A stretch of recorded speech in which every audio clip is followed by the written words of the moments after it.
Чечиле турган маселе өтө деле коркунучтуу нерсе жок биякта.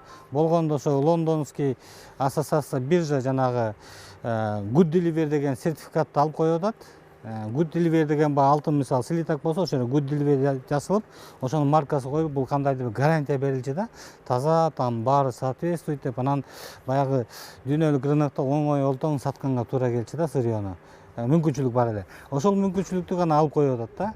Бирок мисалы үчүн алтын деген бул карап көрсөк, алтын күмүштү 20-кылымдын 21-кылымдын статистикасын карасак, 70%-ин ювелирный өндүрүш, зергерчилик өндүрүш, ювелирный промышленность потреблять этет да бүгүнкү күндө деле. Бир эшик жабылса экинчи эшик ачылат дегенде Кыргызстанда өндүрүштү өнүктүргөнгө убакыт келди да. Өзүбүздөн баягы эркин, свободное вращение драгметаллов деп коет да.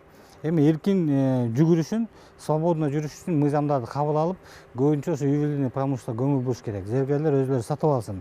Сатып алса бир 5-10 жылдын ичинде чоң объемду Кыргызстанда кайрадан жасатып иштесек болот да. Бул мындайча айтканда аябай мультификативный эффект, экономически көп пайдап келе турган тармак да. Good Delivery деген сертификат жок болсо эле албай койбойт. Алтын экен, күмүш экен, ар бир дүйнөдө зергер билет да. Өзүлөрү текшерип алат. Бизде кыргыз алтында Афинажно 4-9 деген проба менен алтынды чыгарат. Аны ошо жанагы дүйнөлүк чоң фабрика, заводдор ала берсе болот, анын маселеси жок.